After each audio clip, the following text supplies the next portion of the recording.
অন্তত কবরের শাস্তি থেকে আমার আব্বা রেহাই পেয়ে যাবে। জোরে বলুন সুবহানাল্লাহ। আল্লাহর নবী বিশ্বনবী বলতেছেন, আব্দুল্লাহ, এমন কি আবদার তুমি আমার কাছে করতে চাও, এমন কি আবদার তুমি আমার কাছে করতে চাও যেই আবদার পূরণ করলে পরে তোমার আব্বা কবরের শাস্তি থেকে রেহাই পেয়ে যাবে?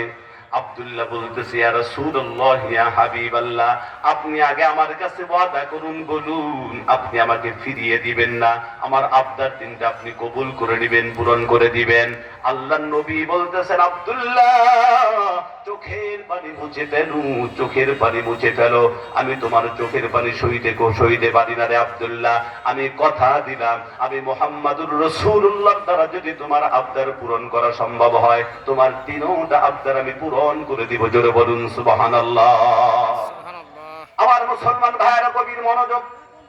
ছোট্ট বাচ্চা আব্দুল্লাহ রাদিয়াল্লাহু তাআলা আনহু, তিনি আল্লাহর নবীকে আবারও জড়িয়ে ধরে বলতেছে, ইয়া রাসূলুল্লাহ, আমার আব্বা কবরের ভিতরে শাস্তিতে থাকবে, আমি সহ্য করতে পারবো না।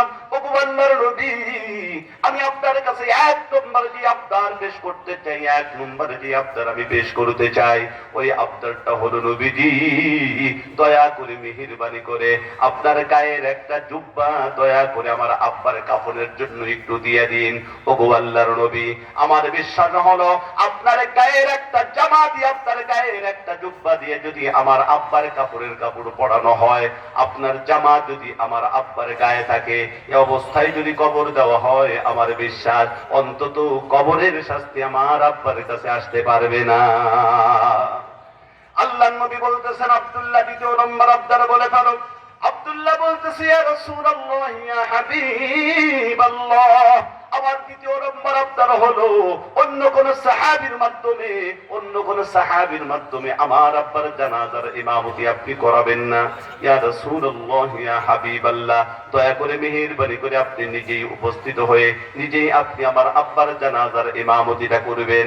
তৃতীয় নম্বর আবদার হলো, তিন নম্বর আবদার হলো, নবীজি, আমি জানি আপনার কষ্ট হবে, তারপরে ইয়া রাসূলুল্লাহ, আমার আব্বা কবরের ভিতরে শাস্তিতে থাকবে, আমি সহ্য করতে পারবো না।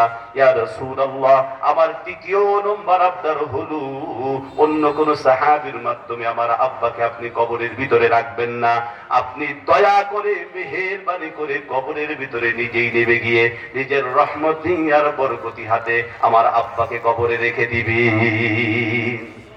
আব্দুল্লাহ বলতেছে, গো আল্লাহর নবী, আমার বিশ্বাস হলো যদি আপনার গায়ের জুব্বা দিয়ে আমার আব্বার কাফনের কাপড় পরানো হয়, আপনি যদি আমার আব্বার জানাজার ইমামতিটা করেন, আপনি যদি আমার আব্বাকে কবরের ভিতরে রেখে দেন, আমার বিশ্বাস অন্তত কবরের কোনো শাস্তি আমার কাছে আসতে পারবে না।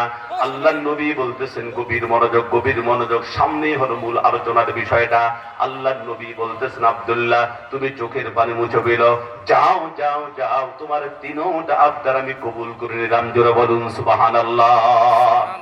আল্লাহর নবী সাথে সাথে একটা জুব্বা দিয়ে দিলেন, এই আব্দুল্লাহ, যাও তোমার আব্বার কাফনের কাপড়টা পরায় ফেলো, আমি আসছি তোমার আব্বার জানাজার ইমামতি করার জন্য। সাহাবায়ে কেরামদেরকে নিয়ে আল্লাহর নবী নিজেই চলে গেলেন, নিজেই জানাজার ইমামতি করলেন, নিজেই জানাজার ইমামতি করলেন। শুধুমাত্র তাই নয়, শুধুমাত্র তাই নয়, নবীজি নিজেই কবরের ভিতরে নেমে গেলেন, নিজের হাতেই ধরে আব্দুল্লাহ বিন উবাইকে কবরের ভিতরে রেখে দিলেন। গভীর মনোযোগ। আল্লাহর নবী যখন লাফ দিয়ে কবর থেকে উঠে গেলেন, কবর দেওয়া যখন সম্পন্ন হয়ে গেল, কবর